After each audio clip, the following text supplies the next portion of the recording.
guys like to travel through time with the help of kaiju bones? Well, if so, welcome to Be Sweet Nerds. I'm here with my co-host, Drew is. Hi guys, I'm here with what episode is this, 56? I believe so. I don't know, you're the podcast guy. Episode 56 of Between Nerds podcast, I think. I believe so. And we just got through a fucking brutal week of trying to watch an anime that we thought we were excited for. Yes, we were hoping with, all these new anime that comes with CGI and stuff that, you know what, and the animation wasn't even bad. No, it wasn't.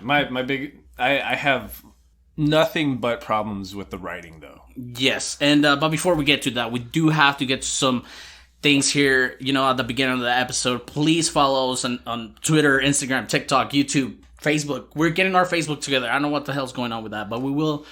Email is at betweennerdspodcast@gmail.com with any suggestions or your point of view on some of our animes that we've watched. Also use hashtag NerdyPause. We're reusing the hashtag NerdyPause to donate to the Humane Society of El Paso here.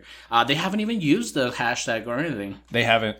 No, we haven't gotten as much traction as we did last time. And we're encouraging people to post a picture of your dog using hashtag NerdyPaws. That's hashtag NERDYPAWS.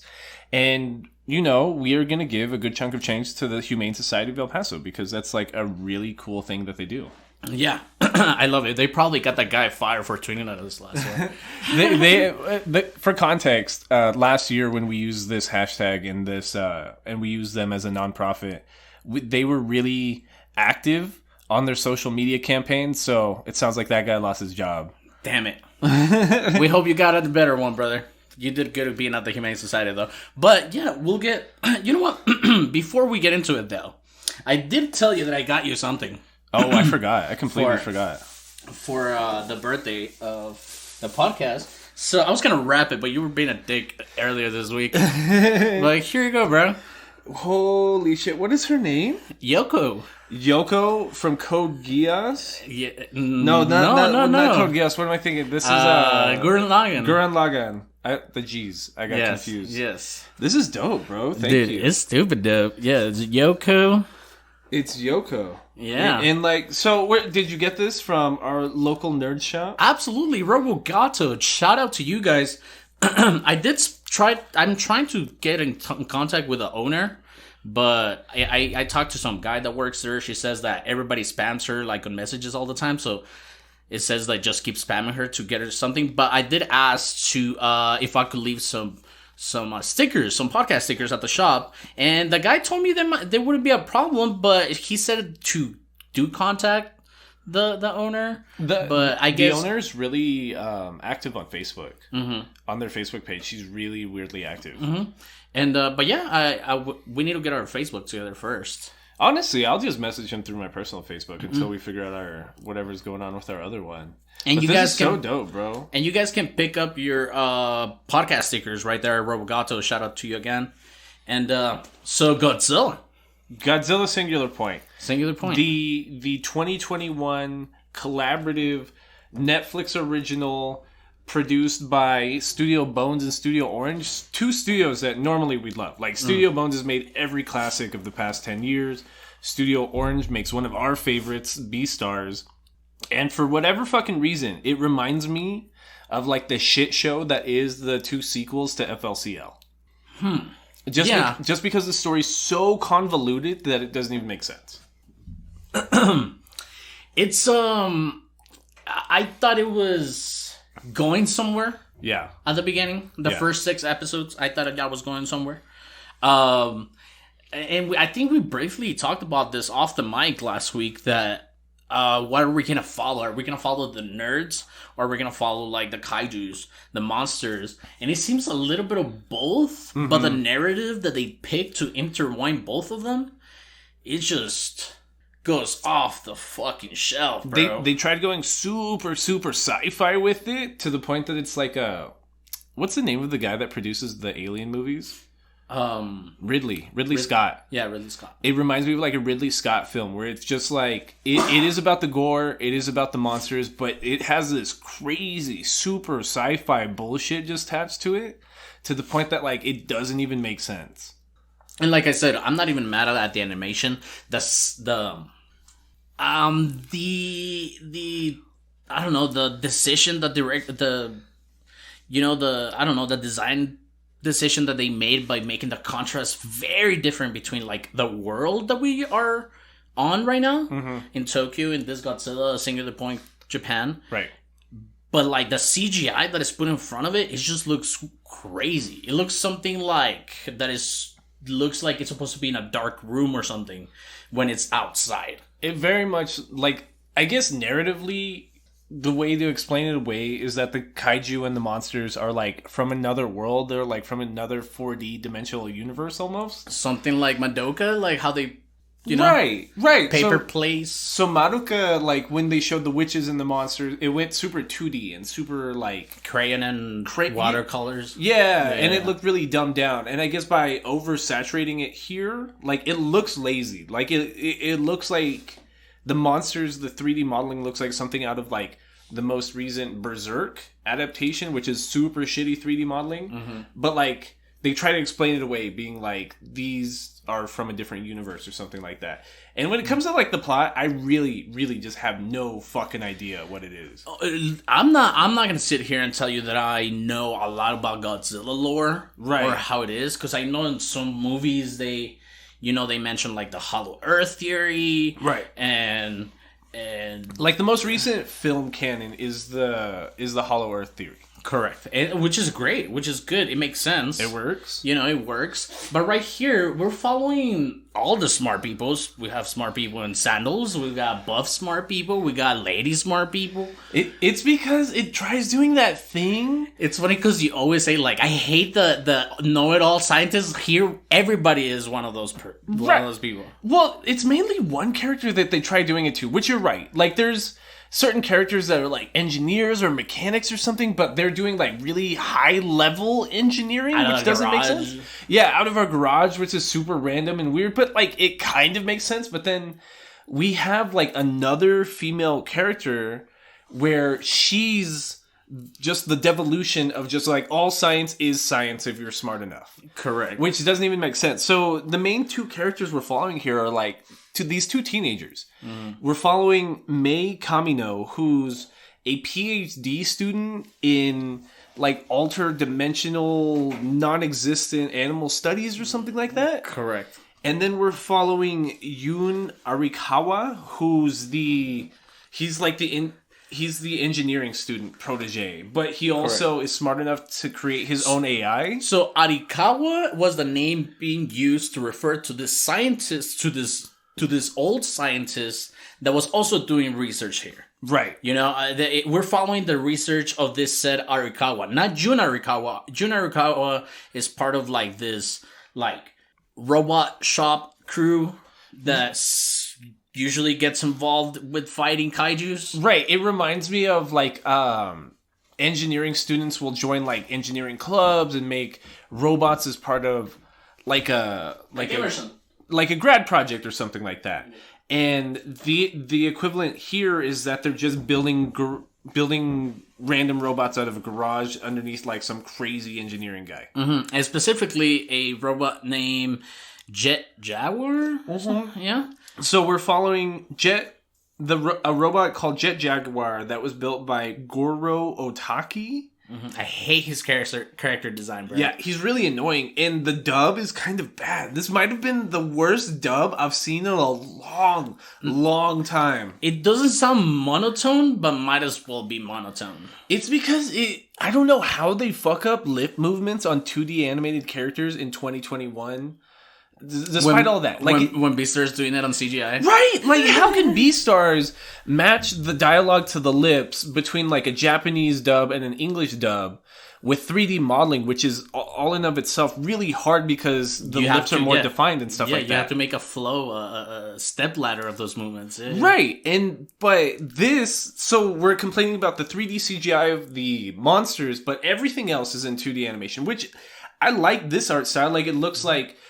You described it as like stickers sitting on top of each other, but it looks really crisp, really clear, like high res, like Paper Mario or something like that. Correct. Like I was gonna say high res, like South Park. Yeah. But like, it looks so much better, and like everything looks really flush, really cool colors, really cool character designs, but none of them do anything. So right now, as we get into this plot, like the first episode, like the main kind of, and you say you hated the plot, and like I said, I don't know a lot about Godzilla lore or anything like that. But you watch, well, forget about the newest movies, but like you watch any other movies, and you kind of see right there, and you're like, this movie's literally just about nothing, and just to see the monster do this monster thing. Right. You know what I'm saying? So, I want to say that these last two movies, the most recent movies, they did the best they could to put a plot into a kaiju world. Right. You know what I'm saying? Yeah. So when I see this, I think it did its work as far as giving you the money shot at the end. Yeah. But it did keep me intrigued. But it disappointed me at the end. But I don't know if it disappointed me or did I just didn't understand it. Have you ever seen Mystery Science Theater 3000? Yes, sir. Okay, so excuse me, like my mouth is really dry. Anyways, Mystery Science Theater 3000 is an old show from like the 80s and 90s where just like this guy and these two robot puppets would just make fun of shitty fucking movies, right? And it reminds me a lot of that. Like the plots that they would make fun of in those movies that are super convoluted sci-fi garbage with like that money shot of just a monster. And every episode's treated like that. It's like complete science mumbo jumbo that tries to sound really smart but makes zero sense if you were to try to break it down. And it's almost like JoJo's Part 3 with the characters just jumping between place and place and place and place to the point that like if at any point, if I get lost narratively where we're at and I try to like sit down and try to figure it out in my head, it's already moved on. And we're already like in 3 other locations and I'm just super lost. Every time I try to fit the plot in my head, I'm just like, I have no idea why this specific thing is happening at this moment. So the plot starts like developing with an attack of Rondas, or what do you call the... Rodans? Rodans. Yeah. So Tokyo starts getting a little influx of fucking Rodan population, which just look like giant red pterodactyls. And this is where we're introduced to the fucking CGI in it all, because you see very good CGI animated on the background, but then you have shitty on top, which doesn't make sense for me. Yeah. Because how does the truck look better? Or how does that chair look better than this fucking monster over here? Right, so the Rodans look really crazy and like they have really bright colors, but when you look at them on this regular Japanese background, it looks like a video game. It reminds me of like really clunky video game. Like the physics don't look all that good because like early Dragon Ball games. Right. So something just super clunky and weird reminds me of like a GameCube era JRPG or something like that. And like how the old PS2 Final Fantasy games would look. Like you knew at the time they looked good, but it's just the movement just still didn't seem right. Correct. And the 3D modeling looks very Studio Orange, which is probably like where they had their hand in it. And I don't get how the physics can seem so off when they do it with different sized animals for an entire anime like Beastars, but when it comes to just scaling that up and putting on a robot and giant pterodactyls, it makes a lot less sense. It does, because I don't know. Jet Jaguar, JJ, the robot that we're following of that crew, he looks good. I'm not like, he looks good in contrast with the world. He looks like Big O looks good in 2021. Yes, okay. You get what I'm saying? Like, this would have looked good in, like, 2003. This would have looked really fire in 2003. And they give, like, this texture to the monsters that almost looks like we were talking earlier, like a water color, but on... Did you ever play Okami? No, I did not. I think you mentioned this before. Right. So Okami's, like, a PS2, GameCube, Wii game from, like, the early 2000s that is about, like... you being a sun god wolf and fighting enemies with watercolor paintings. And that's kind of how the textures look on the monsters. Yeah, it does. And we have this contact with this Rodan for the first time, and like we said, our other smart people our shop smart people, right, are there to save the day with the JJ robot. And the plot from there, a lot more Rodan starts showing up. There's some sea monsters that are showing up on the beach. Right. And there's also this, I don't know why they insisted on the fucking red dust, but it has to do, like, it's the end game overall. It's the final weapon of it all. Right. So at a certain point, they fight this one pterodactyl Rodan. They beat it. And then the next episode, there's just a cloud of red dust that randomly starts spawning from the monsters. A fleet of Rodan. So we're following the Otaki factory, which is all these like engineer guys. And then at that same time, we're following this girl named Mei Kamino. And so our main two characters, Mei and Yoon, only meet each other like briefly in episode 1. Where like he gives her a ride, like running away from a Rodan on his moped or whatever the fuck it was. But she's a doctorate student, and she just keeps jumping between locations. So she's having like this JoJo's Bizarre Adventure, Stardust Crusader, party across the world kind of thing, just trying to figure out the mystery of like red dust and where the kaiju are coming from, while he's just doing dumbass Monster of the Week stuff in Japan. Yes, so we have pretty much the same character, Gender Bandit, but one of the characters is telling you the plot of the whole story pretty much. You're following it for the audience, and then the other guy is giving you the Monster of the Week thing. Right, which is super, like, weird narratively, because... Absolutely, because they both have, like, a phone that can do fucking anything. Right. With a fucking AI in it. And that's what I was explaining about, just, like, I hate this knows everything kind of character that doesn't exist. And there's, like, 6 of them. Right. So Yoon is super smart and good at math, and he's, like, the problem solver of Otaki Factory. And he made an AI in his phone that he just, in the first couple episodes, just gives, like, math problems. And then he meets Mei, gives her a ride on, like, his scooter or whatever. And then, randomly, since they connected through the same network at the factory, like, her computer got infected with his AI. And that AI made, like, the mascot of the show, which is, like, this like Mickey Mouse level cartoon dog thing. And that functioned as her main AI the entire rest of the show. So both of them are kind of huge dumbasses. Like whenever a new problem rises, and then the AI just solves it for them. Yes, which is kind of annoying because it's like I'm supposed to believe they're smart, but the only thing they get is like a dumbass idea, and then they tell the AI to solve it, and then the AI fixes the problem. Correct. Yeah, it's like, can you fix the plot holes on this? And then it just fixes it. Oh my god, I figured out all the things around the plot hole. If only I could solve the plot hole. Yeah. Computing plot hole. I have solved the plot hole. Yeah. And yeah, but it's weird because we're not even like we're not even scraping the top of what the narrative is trying to tell you. It's because it's so hard. Like, I don't even want to go about it like episode to episode because it's like no, we're not. It's so just like everywhere. Like, it makes so little sense. Like, it wants to feel super, super deep, and it wants to pretend that it's this giant sci-fi smart like thing, but it's not. And I'm glad you said that because we're here for Godzilla. Yeah. The anime is Godzilla singular point. The plot that they put on top of it to show you this fucking monsters doesn't really... Like I said, I didn't memorize any of their characters' names. No. You know what I'm saying? Because they're just there for the audience. They're just there to tell you the plot or to guide you or to hold your hand through this. Yeah. But the plot, we have Mei, who, for some reason, this...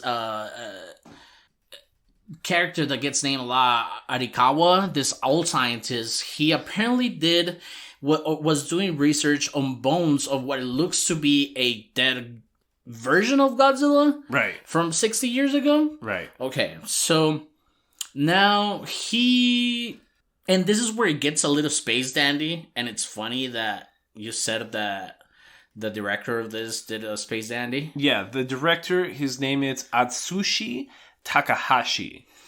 And yeah, he made the Blue Exorcist movie, Space Dandy, and this. Mm-hmm. So this also do-it-all fucking science company made archetypes?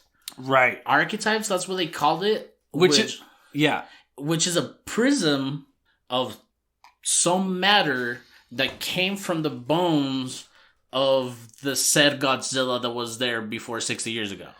Right. Correct. And the whole experiment, let me see if I can break this down. The whole experiment is that they haven't been able to kind of control the energy of these prisms and stuff, but the main thing is that if you shoot a laser in cornered prisms to reflect light into each other, once the light source is removed, the light source stays within the prisms, shooting it and keeping it in there, which doesn't make sense because that doesn't happen. That shouldn't happen. It breaks the law of physics that energy can't be created. Correct. Or correct. But see, that's what I'm saying. It takes 5 episodes to describe that. And it's super convoluted because May, as a PhD student, her actual PhD or her doctorate study is in like animals that don't exist in our universe, which in and of itself doesn't make sense. But then she keeps getting invited to like physics seminars and like these super theoretical quantum physics kind of things, which like doesn't even make sense. Like she sounds like a biologist when introduced. And then all of a sudden she knows like high level physics. Yeah, she's a quantum physicist at the same time. So she gets invited to Dubai to attend the seminar where they're discussing the prism. She interrupts in the middle of the thing and she's like, but that violates the law of physics, and the only way that light could be randomly generated from this prism is if that light isn't being randomly generated but it's coming from the future, which is coming from the past, which means that it's a 4D dimensional object because it violates time and space dynamics, and it doesn't make sense. It really doesn't make sense. It almost makes sense. It almost makes sense. But it just fucking drops the ball in like this fucking number 23. Have you ever seen the number 23 movie with Jim Carrey? No. And it just... It feels like it wants to be... Anyways, we're following this fucking time-traveling prisms or material that can either know the future or just predict the future. So that's the thing that they don't know. Oh, does it know that the light is coming here at this point, or is that light from the past, as in like that thing is already in the future? It wants to be as smart as NGE, and it's just not. It like you can tell it's a bunch of people in a room. Like I was gonna say high as fuck, but it's Japan. But they were just like in that writing vibe together in a room. Everyone grew up on NGE, and they were like, we just need to make something as smart as NGE, but Godzilla. And they just fucked up. Like, it was just one of those things where they get into those positive reinforcement kind of vibes amongst each other that every idea just seemed good as it was happening. And nobody could take a step back and be like, hey guys, like, this really doesn't make any sense. Yeah, they didn't... I don't know. It feels like they didn't see the big picture at the end. Yeah. But again, if you're mad at what is going on right now here, Drew, I didn't even understand the song that came in at the beginning. No. So apparently the bones of said Godzilla from 60 years ago was humming a fucking frequency, and everything has to do with radio frequencies. And the frequency was playing a song that people know, but they don't know. The song was laced with information from the past that gave specific dates for the future. For the future, which is the past. That specific dates of like information passing between May and Yoon would happen. That also dictates when disasters would happen, and disasters are like a culmination of the red dust, which means that kaiju are coming out, which means that Godzilla is the disaster, but is a 4-dimensional, interdimensional being that is created from the interdimensional, 4-dimensional dust, which is the prism particles, which is Comes translated from a singular point, which comes from a singular point, We have many of those, which is a break in the space-time continuum. And Arikawa made one of those. Created and like dissected by Arikawa, and he put a computer system in there which helped create a program which helped speak with his past self, which like it's 13 episodes of that. Like, it's so just... But all day. Like, all... It wants you to feel so smart. It wants to make you as an audience member feel like complete... Like an idiot for not understanding this plot. Yeah, you're like, what? I'm not smart? Yeah, every time, like, I sit down and try to get that straight in my head, we were already, like, in India, or we were back in Japan, or just something random's happening. So... May is also, like I said, we don't, and honestly, the monsters keep appearing. There's a monster, land monster that comes in. He kind of looks like the first demon they fight in Berserk, the one in the cave. What's his name? Remember? I don't remember. You remember his name? Yeah, no, he almost looks like that, and they start noticing that his scales are predicting like bullet trajectory, and they're trying to expand on the idea that these monsters are somewhat temporal. He reminds me of the Stegosaurus from The Land Before Time, where he just had those spikes on his back or whatever. Mm-hmm. And yeah, the plates on his back would vibrate at a frequency that he was reading from the light from the future, which would let him deflect bullets. So now we're getting the idea shoved in our fucking brains that the kaijus are not only kaijus, but are like in some way time fucking machines or temporal beings of fucking time continuum. Right. Exactly. Like the Rodans included. Yeah, the Rodans included. And the dust included. Like, and the dust included, yeah. And now we start seeing fucking kaijus in the ocean. And apparently these are all versions of Godzilla. Or Godzilla's just a name that they give big monsters. Well, yeah, so the main Godzilla we kind of meet him through like the Pokemon version of evolution, where after a certain level you just kind of evolve in and of yourself, even though by definition an organism changing shape is not evolving, that's metamorphosis. Mm-hmm. But like the anime really wants to make you treat like, oh, look at how cool our biology made up sci-fi is. We're letting one organism change amongst itself to metamorphosize. And that's why he's the interdimensional being, because he is breaking the space-time continuum to become a bigger badass. Bro, serve me one plotline, bro. Like, you get what I'm saying? You're like... serving me like some archetypes that don't fucking matter. Right. For 5 episodes, you're serving me a fucking story of the old 60 years ago Arikawa, and I guess that makes sense towards the end, but and then you're feeding me the monster shit. It doesn't make sense. It's too much. It feels like Darling in the Franxx almost. It feels like the last 4 episodes of Darling in the Franxx. You're right just there. All over the place, and all these cool ideas culminating at once, and nobody could sit down and come up with one fleshed out idea. Yeah, and then, so May, at one point, because we're following the fucking research of Arikawa, and she just looking at these books with a shitload of fucking different figures and different numbers and the 6 and the 9. And when the 6 goes somewhere like this and comes back like that, it's also a 9. And she just figures it out. He's like, oh, I know what this guy means. I'm as crazy as his. Right. So she lets her AI do all the heavy lifting, which is just like hacking into databases full of secured information, or going through unlegible notes and projecting that data back to her, or interpreting dates in the song that we described earlier and putting it back to her. Uh-huh. But like they let all the brain blast happen with her. Yeah. Because it's always like, oh, I can read from these garbage notes that 6 equals 9 means interdimensional travel, and you have to interpret data from the past, which is the future. Mm-hmm. And it's like, honestly, the whole anime could go on without May's plotline, and that's half of the show. It's literally half of the show. Yeah. And honestly, June... I mean, he's supposed to be a main character, but Godzilla's the main character. So, I don't know. It's just, June is not doing anything. No, he doesn't do anything. Like, he's our placeholder point in Tokyo that when random fucking monsters come out, we just see it through Yoon's perspective. Just like, oh my god, like, we gotta project my AI inside of Jet Jaguar. And, like, when they defeat that one robot that looks like the Plesiosaurus, whatever the fuck what did I call it earlier? The Stegosaurus? They rip out one of its spikes and they give it to the robot Jet Jaguar, who they've now implemented with Yoon's AI. And they make a point to show that they can't even transport the plate through, like, steel cables because it just cuts right through it while on a crane. Mm-hmm.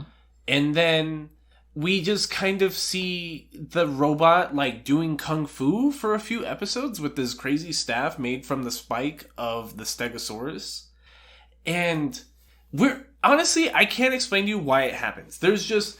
Every episode devolves in, like, a fleet of Rodan invade Tokyo and Jet Jaguar's got to save it. Mm-hmm. Even though in the background we have May's whole thing about trying to actually explain away, like, this big brain thing about why it's happening. But at the end of the day, it's just one guy played too close to 4D space and just kind of cucked everybody. I don't even know. It's so crazy because... Okay, so I was doing some research. There's a lot of different paradoxes when it comes to time travel. Right.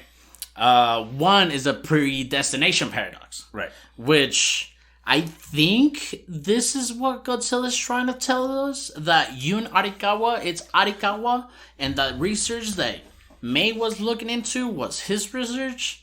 How do you send it to the past, though? I think that's what that we're trying to tell us. Right. Because at the end, when everything gets fucked up, where they fix the problem, which it is a problem because apparently Godzilla is there as a, like, doomsday beast. Right. You know what I'm saying? Yeah. So the research that they're going to, that they're looking through, May figures out that there's this gonna be, like, Godzilla's gonna fucking end the world. Right. And I don't know if I'm getting too ahead of myself, but we're looking into our last 2 episodes here. Yeah. And because basically what's happened at this point is May's just jumping between Dubai, India, and London with all these fucking Rodan attacks happening and trying to read Arikawa's research. But at that same time, Godzilla is in Tokyo, and at first he's presented as, like, this, like, the red dust comes from the ocean, which comes from a version of him that it looks like one of those finned dinosaurs. I don't even know what to call them. Yeah, like fucking Ness monster. Right, like the Loch Ness monster or something like that. And then it comes up onto land in the red dust, makes a cocoon of itself, comes out looking like an amphibious, like, dolphin thing, like its fins are all sprayed out, and then it makes a nuclear blast around itself, incinerating the red dust, making a cocoon out of its own corpse, evolving again into this giant green lizard. It looks like a crocodile because the snout. Yeah, the eyes are, like, right on the end of its like crocodile snout, and it looks super weird and crazy. And that's where we start getting the Godzilla nuclear blast, which is animated as, like, this big halo around its mouth. It looks cool. I don't know why it's happening, but it looks dope. Yeah. Yeah, dude. And fuck the eyes, bro. The eyes are animated and or placed so awkwardly. It looks so face. crazy every time you see it. It looks so crazy but we don't get to see it that long because it still has one more form. Because it's like a. I know we don't get to see it that long, but it still bothers me so much. The eyes, like, I can almost see where the eye is placed, like, in the design view of this. Like, I can literally see the fucking eyeball there. It's just crazy. It reminds me of, like, the way the Godzilla is treated as a kaiju reminds me of, like, the big Power Rangers villains where they'd have, like, 3 or 4, like, form changes as a giant kaiju, and that's how the Power Rangers had to, like, work extra hard to beat it because it kept having extra forms, and that's how Godzilla feels right here. And then we get, like, this super, like, scaled crocodile version after that. Mm-hmm. And it just, like, it looks so dope. But if you were to ask me why it's happening, I just really have no idea. And let me remind you, the fucking thing with the song is happening behind May's fucking research, too. And the song thing doesn't even make sense. Because they play the song, They get the frequencies. At some point, they use the frequencies to get rid of the Rodans at the beginning of the earlier in the anime, because they figured out, oh shit, radio waves, they fucking distract them.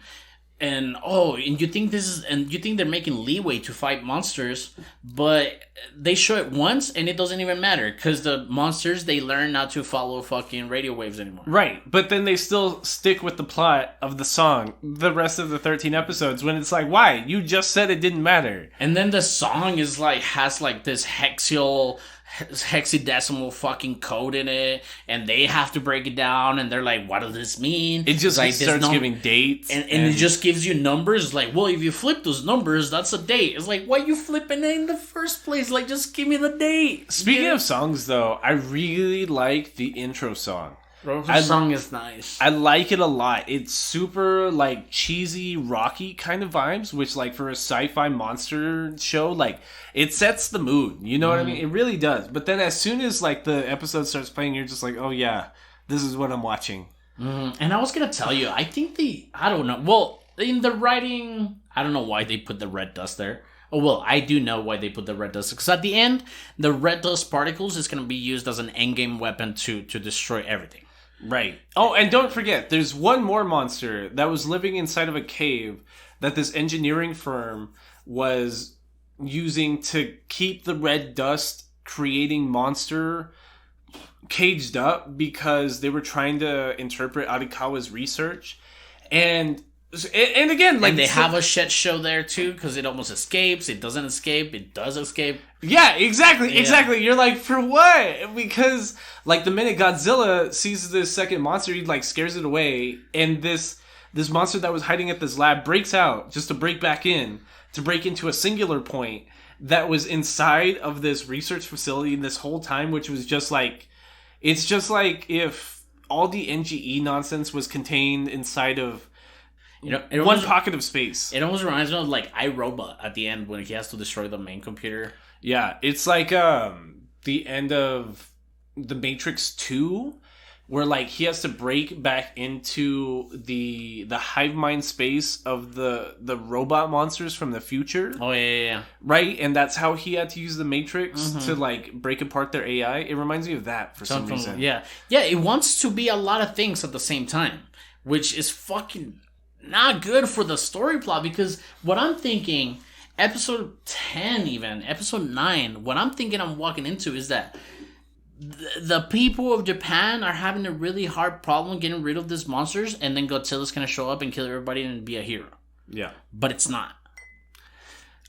He's part of the problem too, but, like, we don't even get why he's part of the problem. Yeah, he's just gonna destroy everything. And it's something that, like, the anime really tries to do. Is it, like, it wants the monsters to feel big and destructive, and, like, they're destroying giant buildings and large portions of cities all at once. They show buildings melting, which looks cool, but they never actually take into account, like, the cost of human life, because it'll cut from Godzilla or anything doing this giant nuclear blast and destroying, like, hundreds of thousands of homes, but then they'll cut to them being like, oh, that monster's doing bad things, but I'm in no rush to actually stop it because I'm trying to do science over here. Everybody's nonchalant. Yeah, everyone's not tripping, and just millions of people are dying, which, like, if you take into account the modern, like, Godzilla movies, every time, like, Godzilla destroys a city or a monster destroys a city, it's like, it's a big deal. It's like, guys, we gotta solve this immediately because people are dying. Yeah. Here, everyone's just more interested in the actual big-brained physics than actually, like, helping people. And then what's the fucking angular quadrilater fucking bomb thing? They try describing a supercomputer that is interpreting the will of a singular point, and they call it the oh god, what do they call it? They call it the orthogonal diagonalizer. The flux capacitor? The orthogonal diagonalizer. So for, like, 5 episodes near the end, whenever they just want to say random bullshit's happening, they're like, we need to find the orthogonal diagonalizer. Oh, yeah, the orthogonal diagonalizer? Oh, okay, yeah. We got that's it. Like, yeah. For real, every time they're just want, like, big anime shit's happening. There's like everybody has one of those at their house. And everybody knows about God, it's so fucking convoluted and crazy. And they want, and at some point we learned that this fucking thing is just like a fucking time bomb, but not in a not like in a way that it just you put a timer on a bomb. It's just like a bomb that solidifies, crystallizes temporal fucking atoms in the air, which is this red dust. Right. And Godzilla comes in. If we go to the fucking money shot, I mean, we're 40 fucking minutes into this fucking episode. Mm-hmm. And nothing has happened. No, nothing. Like, we still have no idea why. And a lot has happened. Right. We don't know what's going on. But we're getting to the money shot. Like you said, fucking Godzilla breaks out of his crystallized cocoon. He becomes a greater Godzilla. We see gray shots of his spine lighting up, his scales in his spine lighting up. The Halo nuclear blast looks fucking awesome. Once he's like in his fully evolved form, he has like these 8 halos in front of his face that like are lining up to like where the nuclear blast is going to be, and it looks crazy like when you see it. And it's just melting like landscapes of buildings like as it fires. It looks so crazy. Oh, and I was going to say, back to the point about the red dust. Honestly, in some points, I don't know why they overdid it like that, because in some shots, all you see is red. Yeah. And a little bit of monster. And I think they did that because they were ashamed of how like the movement will look of a swimming or a flying fucking like CGI monster on top of there. Right. Because I guess in a way that Beastars does it when they make the decision to do slower frames per second to make the motion look more normal as a human. Right. But when you're thinking about the dimensions of a kaiju and in perspective with like the land, you have to make it fast. Right. You know? Yeah, it does look really awkward. It's like I really struggle trying to find like a reason to recommend this anime to somebody. Like, if you're a Godzilla fan. Not even if you're a Godzilla fan. Like, it's because what you're actually going to like is going to look so shitty, you're going to be disappointed. Yeah. It's like if you're one of those hyper casual anime watchers that, like, just gets blitz and just watches, like, garbage. Like, this is not it. Maybe. Well, maybe. I don't know. Like, I can't imagine, like, how like dumbed down you have to be for 13 episodes to really enjoy this. Like, at what point is the sobriety gonna kick in and you're just like, holy shit, this is garbage? But it gets even worse because the last scenario we're led up with is, we mentioned one of the engineering labs has a giant piece of sci-fi technology overlooking a singular point, which is shown to be just like waves breaking in the dimension and interdimensional prisms or bullshit like just popping out. So May's AI, which we've been just seeing do dorky sci-fi stuff in the background, is in a robot and transports itself inside of the computer that is outside of the singular point that was created by Arikawa to harvest the prism scale red dust, whatever the fuck it is. And it finds an unfinished program, which is signified by a boat, that he fixes to travel into the past through the singular point to transport information back to May, which was that there was no information the entire time. So the whole time we were following nothing, because this other monster that broke out of this lab breaks back in to get to the energy from the singular point and then blows itself up. So Godzilla never needed to be there in the first place, and it just kind of goes away. But we get sentience between the AIs because Yoon's AI is transferred into Jet Jaguar, which becomes a baby.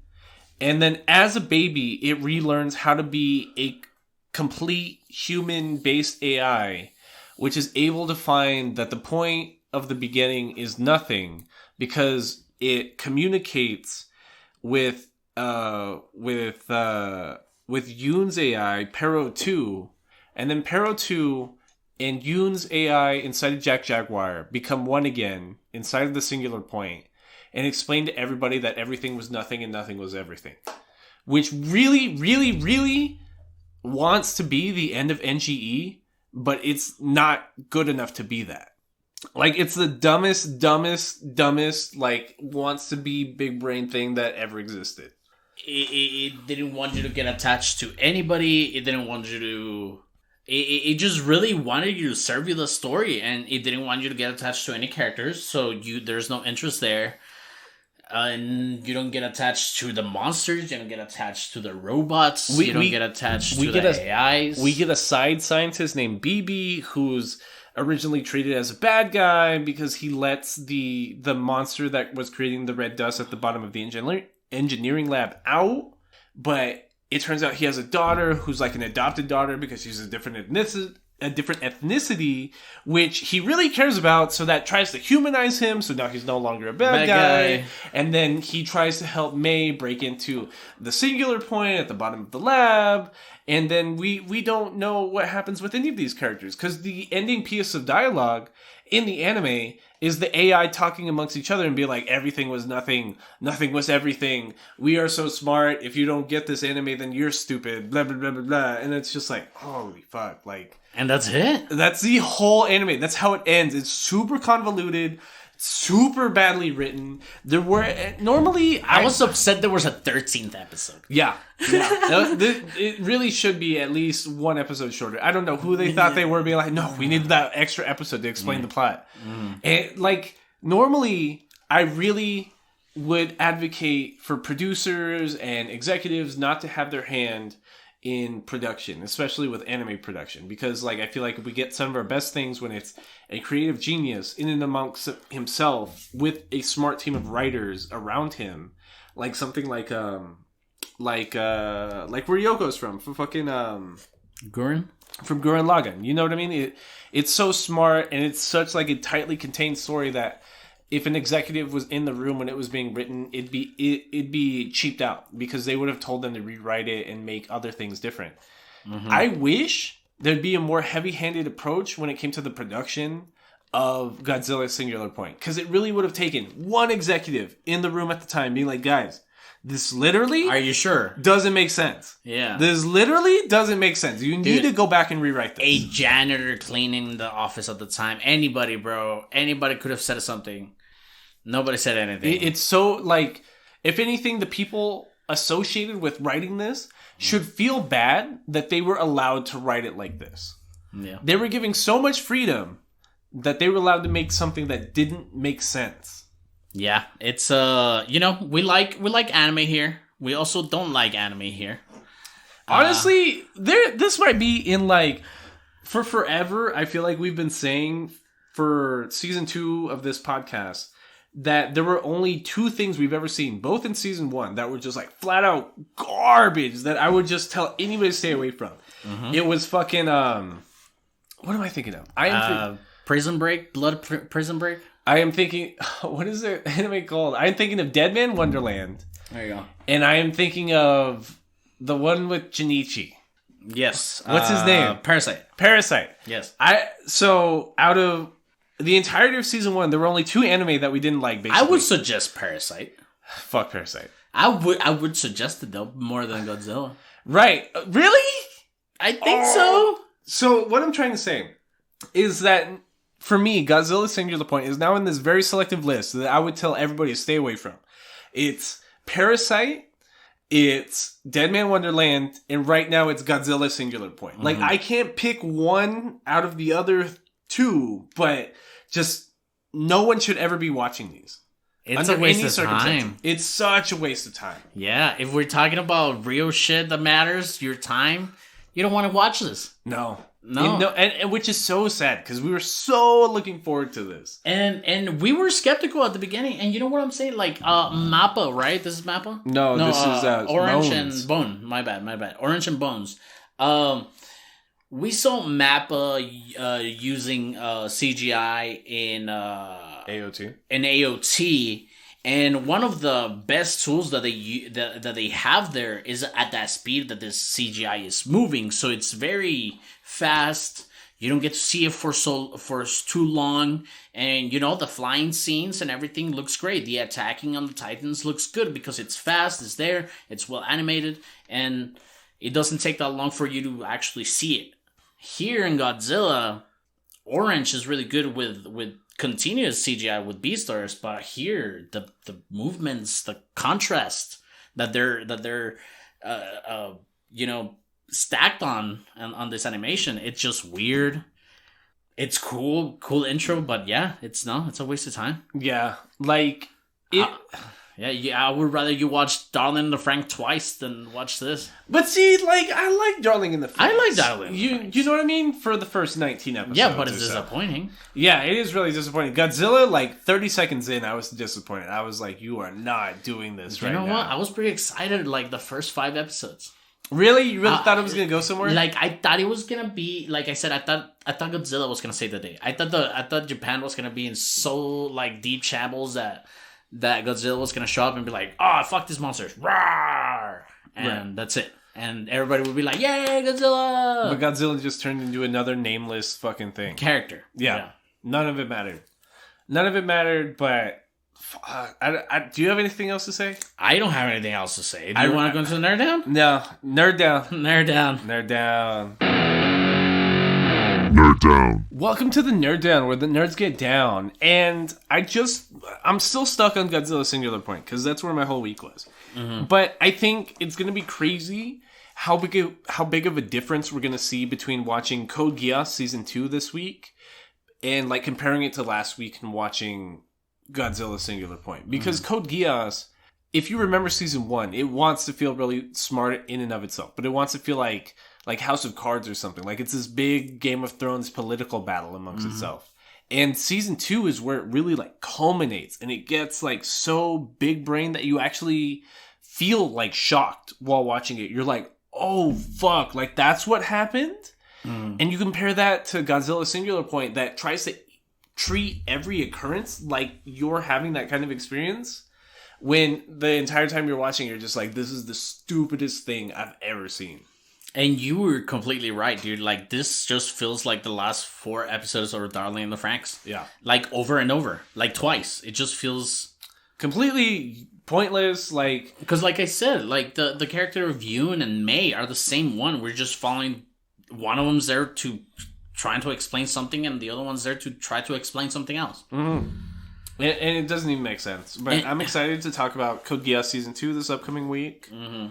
I'm excited to watch Attack of Titan Season 2 after that, which again, like, is such, like, a smart, well-written piece of work. We're doing Season 2, right? Yeah. Yeah, okay. We're doing it with the girls? Mm-hmm. Yeah, the girls watching? Yeah, so Karen Ditz and Vianney Sosa are going to be back for the episode after Code Geass. What else? We the Green Knight's been out for a couple weeks now. We can finally talk about the Green Knight if you really want to. Yes, Green Knight was cool because the Green Knight was dope. What I didn't realize is that it really was based off of like an Arthurian legend, like King Arthur, and the Knight was like, compare this A24 film to, again, Godzilla Singular Point. Like, it's so much smarter for being so much dumber. And they don't tell you shit. They don't tell you shit. Like, the plot is so simple, but it feels so much smarter as you're watching. They just show you horse the first scene and you're in. Yeah, because, like, it's about a literal Green Knight summoned from this guy's mother and her friends to just kind of turn him into a man. Yeah, and before we get into the plot, like, you've seen The Sword in the Stone, right? The Disney movie. I really like that movie. If I ain't never been a Disney guy or anything like that, but that movie is one of my favorite ones. You know, like, it's one that I can watch, because if you think about it, it's like 3 stories on its own. Yep. Because it's about the young orphan that is being treated as a dick. Or, you know, by dicks and shit. Yeah. And then you have, like, the whole arc with Merlin. And then, like, the whole knighthood towards the end. And him noticing that he's getting egotistical and stuff like that, you know? Right. It's crazy. So, when you present me this movie, The Green Knight, we follow the nephew of Arthur. Right. Yeah. Who is part of the Knights of the Round Table. Well, it's kind of like the half-nephew. Like, the way the original poem went, like, it was King Arthur's half-sister. So, it reminds me of the Peaky Blinders, which is like completely unrelated, but it kind of it reminds me of the culture of like England, where half breeds, like air quotes half breeds, like offensive terms and stuff like that, like that are seen as like gypsies and like associated with like gypsy culture, like this traveling multi-god religion kind of thing, and they're seen as like dirty and lesser and kind of scummy. Yeah. That's how I see the Green Knight. Exactly. That's how that term always didn't sit right with me. Right. Like that gypsy stuff, because I didn't know that it was derogatory at some point. Right. You know what I'm saying? But like, yeah, it just means to like a very nomad tribe that is just made up of different people. Right. Which is not a bad thing. It's not a bad thing, but it's treated as a bad thing. Yeah. Because even if you think of... Because you're not with your own, almost. Right, because like thinking back to the Disney thing, if you've ever seen The Hunchback of Notre Dame... She was a gypsy. She was a gypsy. She was called a gypsy. She was called a gypsy. She was seen as promiscuous. She had a darker skin tone. Yeah, she had a darker skin tone. She was seen as like selling herself for sex when really she was being taken advantage of by like men in power. Mm-hmm. But she was playing the her cards right. Right. Her Cardi B's right. And the Green Knight kind of treats like this main guy and his mother as the other here, because they're doing all this witchcraft almost, which is seen as really scummy, because the mom summons the Green Knight, which is like a he's a Christmas ghoul almost. Like he's one of the Christmas ghosts from like winter solstice shit. Yeah. So she has a gang of witches that she summons this Green Knight about to challenge him to it's like a test of character. And not witches in the fucking Midsommar fucking kind witches. Like these are chilling witches. They're just hanging out, throwing bones and teeth and shit. Yeah, but like it was clear that they were doing some witchcraft or something. Correct. Yeah. They're summoning this thing, which at some point it seemed like a tradition. Like this guy comes over and hangs out and chills every winter. Right. You know? And so at the beginning we follow our king, our knight. Right. What's his name? Well, I don't even know. I can't remember what his name is, but we follow our main character, and he's at a whorehouse. He's just, coasting with like the reputation that he has being Arthur's nephew, and it almost feels like like you said, Sir Gawain. Mm-hmm. And we're following like to become a man kind of journey, right? Because he has like a moral conflict between like what it is to be his nephew and also what it is to be like you said, like a half-breed almost. Right. And he wants to be honorable. Because like, he wants to be a knight. He wants to be there. Because at Christmas dinner, King Arthur makes him sit on his right side. Like, you're the third person here. Like, it's me, my wife, the queen, and you. Like, you're my nephew. Like, you're number 3 at this party. You don't understand how important you are. And for Gawain, feeling like the other, he wants to feel like he belongs there. Because King Arthur asks him, he's like, tell me about yourself. Like, you're my nephew and I don't know enough about you. Like, tell me a crazy story about yourself. Which the writing, honestly, bro, like, and sometimes I get tired of seeing like the same white powering characters or lording characters in this movie, but in this movie it doesn't feel like that at all. Right. Like the king Arthur is likable. Like he's not he seems like a regular dude. He's like, for real, like, you're my cousin and I know nothing about you. Please tell me about yourself. And I love it. I love seeing that. Like, I hate seeing that shit all the time about fucking just white people being white people. Yeah, I agree. Yeah. Because here, he realizes that, like, wow, I haven't lived enough to tell anything to my uncle the king. Like, that seems on par with what he's used to hearing, because he looks around the round table and it's just like, these are all legends. These are all like legends in the flesh. Well, and I can't compare it to anything that they've done. Well, I was at a whorehouse last night. Yeah. Like, there's nothing to him. Mm-hmm. And so the Green Knight comes. He's summoned, and I guess, like I said, this tradition is that he picks, no, a knight is picked or self-picked to have a duel with the Green Knight. Mm-hmm. And then the Green Knight, in a year after that duel, he's going to repay that knight with the same blow. Right. Crazy. Which is kind of straightforward, but like it's presented in like poetic fashion. So you're like, is it going to happen? Will it not happen? Mm-hmm. Because Gawain, after he beheads the Green Knight, and the Green Knight's just like, 1 year, you will get what's coming back to you.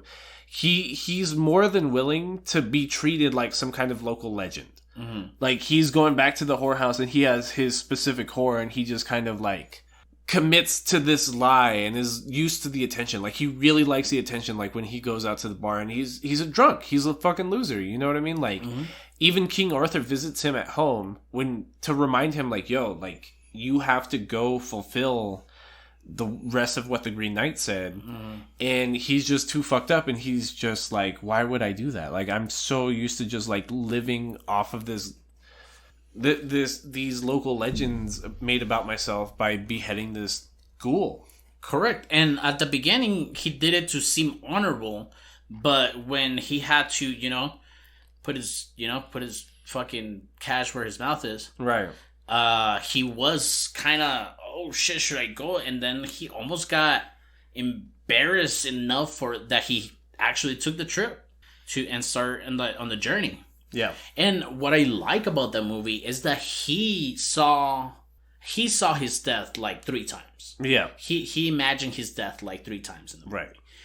And it's this journey to being an honorable man. It's amazing. I like it because you always think that he's gonna bitch out or that he's gonna do the bad thing, and at the end, I don't know if you want to walk through some of the middle stuff. Yeah, go for it. It's one of the first like mishaps he has as a knight is he's having this solid journey, and then he's going through like an old battlefield where both sides died. We forgot the mom gives him it's like a enchantment. Sash. Yeah. It's one of those like old Celtic traditions almost, because it had like Celtic lettering on it. She gives him like a sash that is fastened, green. which is green, and it's fastened with a like a Celtic charm on it. And she tells him, like, as long as you keep this on, like, you'll make your way back to me. Correct. Which is what the movie's trying to tell you, is that it's like a cheat, because the mom summoned this Green Knight ghoul demon thing to make her son a knight and turn him into a man. But then she's cheating the system by giving him this ever-protecting charm. So he's not going to learn from his consequences. Because he tries to keep it on, and he goes to an old battlefield where, like, it's just rotting corpses everywhere, and both sides basically kill themselves. Very berserky, and he finds, like, this homeless child whose brothers died in the war. And he, being on a nice horse with all this nice armor, thinks himself above, like, this homeless child. Well, he doesn't leave his horse. I don't think he was lording over the child. He was just walking by. Well, I think that's what the movie wants to tell you, though, is that, like, because the kid gives him some information. Because Garwin's like, what's his name? Gaiwan? Gaiwan. He asked for the location of the green church. The kid's like, yo, there's some green building up the creek. Just follow the creek. And then he's just like, okay, thanks. And just tries to go away. And the kid's like, yo, like, can I have some money? Because I'm basically homeless and don't have any brothers now. Can I have some cash? Yeah, but I don't think it was... I didn't think it was, like, intentional that he was trying to lord over him. I don't think it was intentional. Yeah. It's because he didn't see it. Because Correct. Even the kid's like, yo, can I have some cash for that information? Like, is that information not worth anything? And then Gaiwan then, like, gives one single piece, and the kid's like, oh, that's all it's worth? And he's like, okay, then follow the creek. Follow the creek. And that's when he fucks him up. Yeah, I get you. It does make sense because it almost seems like his lack of empathy to other people. Right. As an honorable man that he wants to be. Yep. And he gets his. Yeah, almost. He does. So he was told to follow the creek because the kid had like An friends, ambush, or- yeah, that they were just going to ambush him and they were going to jump him and take all his stuff because he's got all this expensive knightly stuff that he has no reason to use because he's never been in like battle or anything like that. Mhm. And then now we see. By the way, you're watching this movie and it looks like a play. It just looks like if a theater had enough money to make the stage look like a fucking mountain and a fucking forest, that's what it would look like. Right. And now we see our knight like tied up. His charm was taken away by that kid. His sword, his shield, his horse is gone. The kid takes it, and I think right here we see the first time that he imagines his death. Right. Because the kids leave. Right. They fucking just leave him there tied up, and he imagines himself just rotting away. And then we see that he snaps back into it, and he just frees himself. Right, and it's gruesome even seeing himself like break away because like we have him imagining himself decomposing in the forest. It pans back to himself alive. And then he cuts like his wrists while trying to like cut himself out of the ropes on his own sword. And the thing about the Green Knight is that when we originally saw him, he looks very earthly, like he's like composed of plants and fungi and stuff like that. And I think the Green Knight's supposed to signify like this knight giving himself back like to the earth almost. So that's why he imagined himself decomposing, because he's giving himself back to the earth and like the greenness and stuff like that. And right after that, we see him scavenging for food, for mushrooms and stuff like that. And we are led to believe that he's having like a crazy trip. Right. But this is where we imagine him having his second death. Yeah, because the rest of the movie does feel like a trip from here on out, because he stumbles upon like a green building in the forest. Like it's full of mildew, but it's not the church that he's supposed to be at to fight the Green Knight. It's this green building with all this mildew and moss growing on it. It looks super old and decayed, and he's tired from being tripped up in the forest and not having any food. So he sleeps in a random bed in there, but then out pops this girl with red hair. And she's just like, hey, can you help me find my head? And he sees a person. He's just like, well, it's right there on your shoulders. And she's just like, no, the Lord, my dad of this place, like left me unprotected. And then a knight came through that was supposed to protect me, but he ended up trying to rape me. I fought back and he cut my head off and threw it into this lake. So he hovers over this lake and he has this whole other trip. And that's the second time he sees himself dying. Like you're talking about, he sees like his dead self in the water, in the lake. And this ghost, it's clear that she's a ghost at this point, because she's talking about how she lost her head, it's in the water, and this dude's tripping. She's just like, I thought you were a knight. I thought you were proud. I thought you were knightly. Like, are you not going to help me or what? And he just kind of plunges himself into this lake. And we get like these bright colors on the background, like these reds, these blues. And then it hovers back on this green backdrop, because he's in this algae-filled, gross, green English water. And English water is dirty. It's disgusting. That's what I'm talking about. It reminds me of swampland. That's what I'm talking about. Yeah. So he finds this skull, gives it back to this girl. She's not there. So he goes back into the bed that he was originally in. He finds a skeleton there with a decomposed bed around her. And he puts the skull back where like it should have been. Yeah. And he tries to talk to the ghost and she's still not there. So he just kind of leaves. Why was the body back at the bed? Who fucking knows, bro? Who fucking knows? That's what I'm saying. Like, it was probably there the whole time, but because he was talking to the ghost, he didn't want to acknowledge it was there. It's so crazy, dude. And yeah, and I feel like this visions of him dying, it's you don't notice until the end, but these are signals of his character building. Right. You know, because all these times he saw himself die, he could have just turned back around and gone back. Right. You know? But he doesn't. He doesn't. He keeps going. Yeah.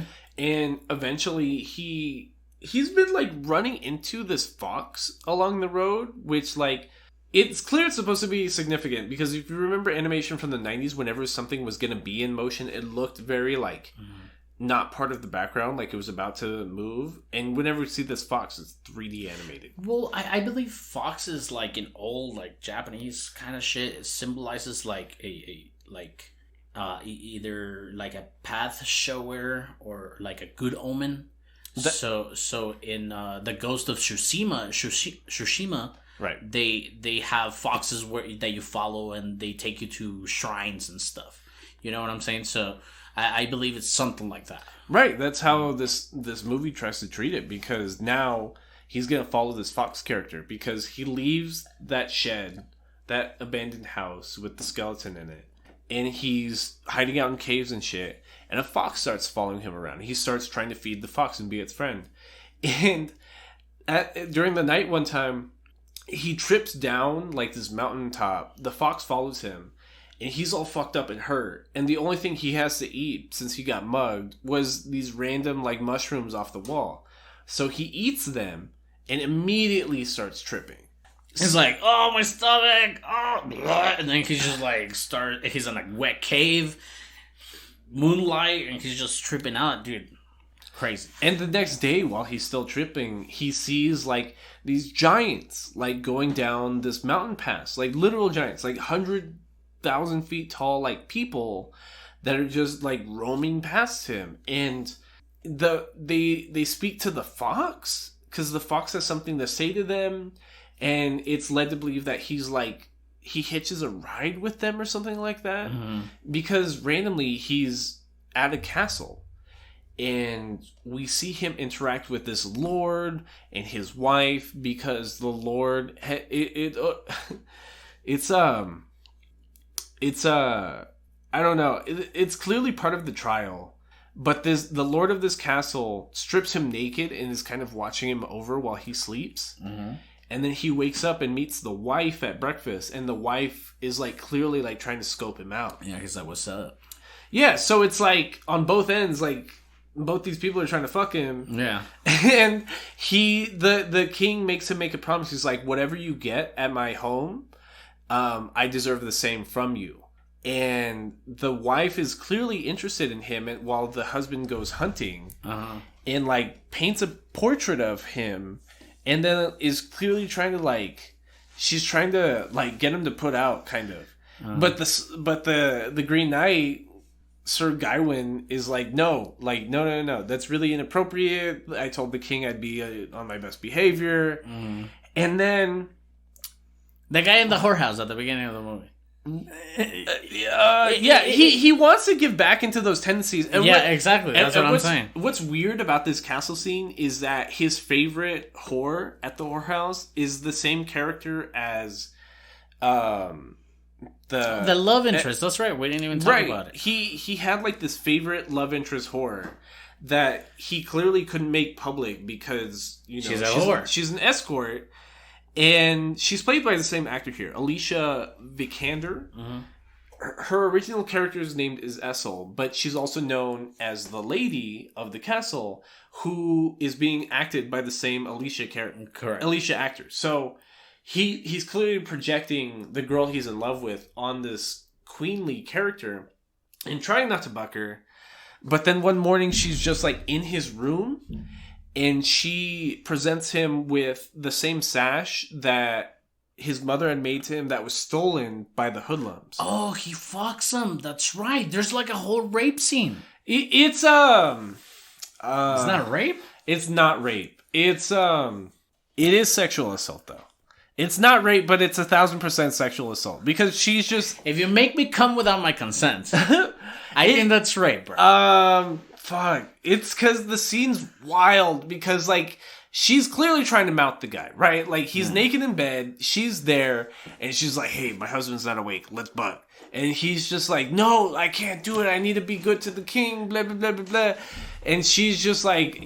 gonna jump on top, but doesn't jump on top, but she's clearly like grabbing his dick at the same time, and she's just like, you want this protection scarf? You want this protection scarf? You a good little knight? You want to be protected? And he's like, yeah, bitch, yeah, I do. And he just kind of dry hobo jerk down, bro. Right? He just like nuts in her hand, and she's like, I guess you weren't that knightly. And it's so disrespectful on her, from her point of view, because it's just like putting him down. She's like, yeah, you just nutted in my hand, you stupid bitch. Fucking, it reminded me of NGE, bro. It's just fucking crazy. And yeah, I mean, he feels like any man feels after jerking it. You know? but like that's clearly the Green Knight in disguise. It's part of the trick because the actor that's playing the king is the same actor that's portraying the Green Knight in this movie. So it's clearly like an illusion meant to test him. And he's in the forest. Because the Green Knight, it's almost like Swamp Thing from DC. I don't know if you're familiar with the character. No, yeah. You know what I'm saying? He feels like Father Nature. Right. You know? So he leaves the castle. And at the same point, we need one more inflection of sexual tension because like the king's like, yo bro, I thought you were gonna give me everything you got in my home. So the Green Knight's shitting himself. He's like, did you want me to jerk him off? What the fuck is happening? Do you want to jerk me off? What's going on? And the king just like hard just makes out with him. And us as an audience, we're just like, that's the creepiest thing I've ever seen because he just grabs the guy, assaults him, and it's an old man assaulting a young guy and just sends him on his way. And as an audience member, he's like, I guess that was his comeuppance? Like, I assume that's it? I assume all royalty did shit like that. But it's clear that castle was an illusion because he goes back to the forest and the fox is there. And the fox is like, no, don't go up this raft or you're going to be murdered or something. But the fox, at this point, it almost seems like they want to make us understand that the fox grew fond of him.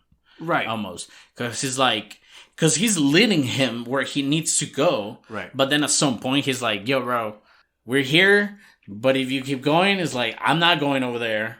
But if you go, it's like, you're not coming back. Right. And it's like Christmas Eve at this point. So he needs to be there to fulfill the promise. And he's thinking about his reputation back home. He's thinking about his mom. He's thinking about the love interest. He's thinking about making out with the king real quick. He's thinking about everything. There's a lot of shit in this guy's head. By the time he arrives at the Deku tree. Right. he gets to this church that's covered in green vines underneath a tree. Like the Deku tree. And he finds the Green Knight just like sleeping covered in vines and shit. Because it's not time yet. Right, it's not time. So he just waits there until midnight Christmas Eve. Yeah, sorry for interrupting. But yeah, he started his journey before the year ended. So he will get there on time. On time. Yeah, so he has to wait like 6 hours because it's like fucking 6 o'clock Christmas Eve. And he's just kneeling in front of him. Right. And then midnight comes around. The Green Knight wakes up. He's like, is it Christmas? And he's like, yeah, it is. So he just like slow-mo comes out of it. And he has the axe this whole time. Oh, yeah. We didn't even talk about it. Because the axe keeps coming back to Sir Gawain. Yeah. And he presents it to the Green Knight. And the Green Knight's like, are you ready to get what you were served? And on Christmas Eve, a year before, Gawain chopped off the Green Knight's head. So we're led to believe that he has to get his head chopped off. His head chopped off. And this is where the plot... this is where I fell in love with the movie, because as the Green Knight is cranking back with the axe, or knight, he freaks out. He's like, no, and he fucking takes off. Yeah. He takes off, and he becomes he goes back to the kingdom with Arthur. Right. And he becomes king. We have a whole epiphany of his life, of what his life could be, you know? But guess what? The Green Knight is going to come back. Right. Because, yes, he's king. Yes, he gets a whole different wife. Yes, he had a son with his favorite whore. And the whore died. And the son died, like, at war. And this... His favorite whore, like, is left in the streets, left in the slums. And as king, when the entire kingdom's, like, hating on him and throwing shit at him, he sees her, has a guilty feeling, gets a new wife, gets a new daughter. But he's back at the round table that we saw where the Christmas dinner was. And it's taken over by invaders. And he's already aged. He's aged. And this whole time, he has the magic green, like, handkerchief around his belt. And right before they break into the door, he just takes it off and his head falls off. Leading us to believe that the Green Knight really did cut his head off, but that the sash was keeping him safe. Because he didn't let anybody touch it. Even when he's having sex with his new wife and all this stuff. Correct. He didn't let anybody touch it. So then it goes back to the present time, him at the church. in front of the Green kneeling. Knight. Yeah, still putting his neck out. He instead of that freak out and him running away as the Green Knight, or I don't want to say the Green Knight because I believe our main character is the Green Knight, Right. you know, but the Green King, the big tree guy. Yeah. When he asked him, "Are you ready?" He's like, "Hold on, one more thing," and he removes his sash. Yeah. And I believe the tree guy continues to say, "Well done, my knight," or something along those lines. Yeah, he's like, "I'll give you what's coming back to you," and just kind of like lightly taps him on the neck. And the movie ends. Right. And I believe that journey and those trials and that person he decided to be at that specific moment made him a knight to whoever this tree guy is. Right, because it's clear that he thought being a knight was just doing something honorable, but he didn't understand what it meant to be honorable, because even from the beginning of the movie, they keep telling him it's a game, it's a game, it's a game. Like, it reminds me of fucking ReZero, first season. Right, exactly. And then he actually plays by the game's rules, takes off the magical scarf that his mom gave him that was supposed to protect him, and lets himself like get his comeuppance, and the Green Knight's just like, "Yo, you finally get it. So here you go."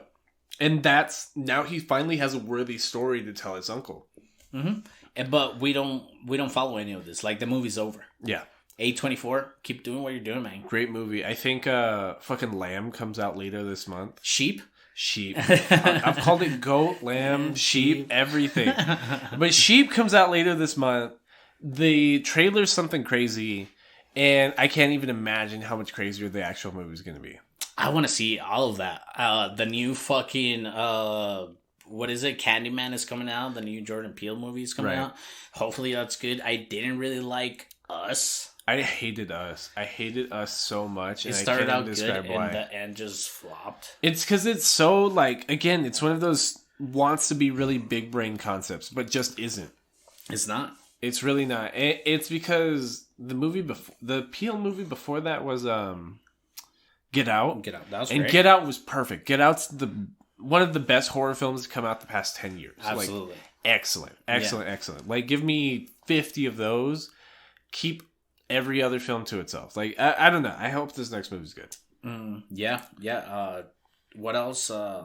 Suicide Squad. Suicide Squad. Yeah, we watched Suicide Squad together. We talked about it briefly last week, but we've both watched it like 2-3 times at this point, and it's so much like DC. A better kaiju story than Godzilla? It's a better kaiju story than Godzilla, but I fucking loved it. DC is very comfortable being in that tier 2 slot right now. Oh, absolutely very comfortable. Like, when they were actually competing with Marvel and everything the MCU is, they failed horribly. And right now, it's clearly not trying to be that. It's very comfortable being in that tier 2-ish spot. Yeah, they're right now. Yeah, it seems like they're not trying to compete because they're like, I don't think we can compete right now. Right. You know what I'm saying? And we've talked about it, and I talked about it, and whatever the fucking direction that WB is going in, I don't know, man. They should really open up to a lot of more options that they have.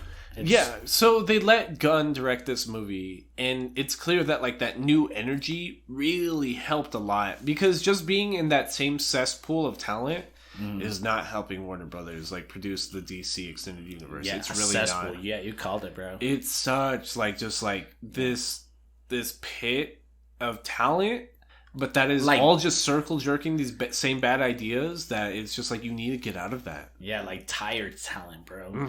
Tired talent, comfortable talent. Nah, it's crazy.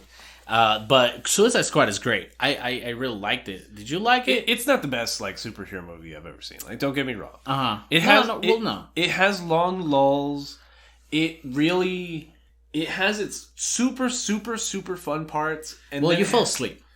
No, but like even when I watch it like today, in subsequent watch throughs, it really has like these long, just drawn out pieces that are just setting pieces that like. I hate that every movie feels like it has to be 2 hours now. Because, like, whenever I watch a movie that came out in the 90s, it's so cool that everything's just, like, a crisp, clean 90 minutes. Every single film ever is, like, 90 minutes beginning to end. This movie would be a much better movie if it was 20, 30 minutes shorter. Okay, what pieces are you talking about? So there's the parts where they go to the bar after breaking into, like, the... Completely unnecessary. Right. Yeah. It's 10 minutes just to see the characters interact amongst alcohol and drinking and just, like, getting used to that. The night scenes... It was a bonding montage. Right. And it didn't need to be there. Like, if you... Because I'm not going to completely believe that through the context of the movie, that they're spending 48 hours together, that they're going to be this tightly knit group of individuals at the end. Like, I don't need to feel that. And honestly, I got more bonding material from outside of the bar scenes than at the bar scenes. Right. Because even Bloodsport, knowing about, what is it? Rat catcher or rat... Yeah. Whatever her name is. Yeah. They're having, like, this kind of bonding, and then, like, Nanaue and her are having a thing, and then Polka Dot Man is just spilling his purse about his mom out here. I got more bonding within the team outside of the bar scene. Right. And you're right, the bar scene for that bonding montage... It's like 20 minutes long. Doesn't make sense. It doesn't need to be there. It really doesn't need... It's clearly only to be there because, like, films now... It's shown to generate more revenue if it's at least 2 hours long, despite the quality of the movie. It's weird because I wouldn't be closed-minded to short films. I wouldn't be closed-minded to... I just hate that, like, executives are stuck on this. Like, everything has to be 2 hours long. Nothing can just be, like, a crisp, clean 90-minute story. Because you're going to the movies, I mean, it doesn't matter how long the movie is. You're still there for an extra hour and a half besides the movie. Right. You're there before the movie. You're there after the movie. You're there during the preview kind of thing. You know what I'm saying? Yeah. So it's not even just the runtime. You're still adding another hour on top of that. Yeah, like even watching, the end of this movie, you still have to sit through the previews because, like, Marvel set the theme that, like, in able to get some really good, juicy canon information, you need to sit through the ending credits. And the animated credits. The ending credits, and here it's just, Peacemaker is still alive, and that's going to set up his whole sideshow about how him just running errands for Amanda Waller and just killing random things. Well, did you like the kaiju story? I mean, we're talking about Godzilla today. I believe that this story was way better. This one's dope because it's about, like, different governments, like, hiding information amongst each other. And at the same time, how America, yeah. The American slander. I love the American slander in this one because it really feels like something America would have done, like keeping a kaiju hidden in a Latin American country, just so that they can take it over later and use it as a weapon. Yeah, and honestly, I mean, Nanaue, King Shark, one of my favorite characters as far as, like, the villains in the DC universe. I didn't know him before this movie. I love the way of the image that it's taking as far as the dad bod King Shark. It's so funny and it fits so right because everything before I think the Harley Quinn show on HBO, the animated show, portrays him as dad bodish, but, like, everything else before is, like, this big old jacked up Bane King Shark looking guy, and he's great. He eats people. It's fucking awesome. And seeing Polka Dot Man, I've never really know anything about him, but he was one of my favorite characters too. It's just funny how they, like, made fun of his trauma too, because he sees his dead abusive mother everywhere.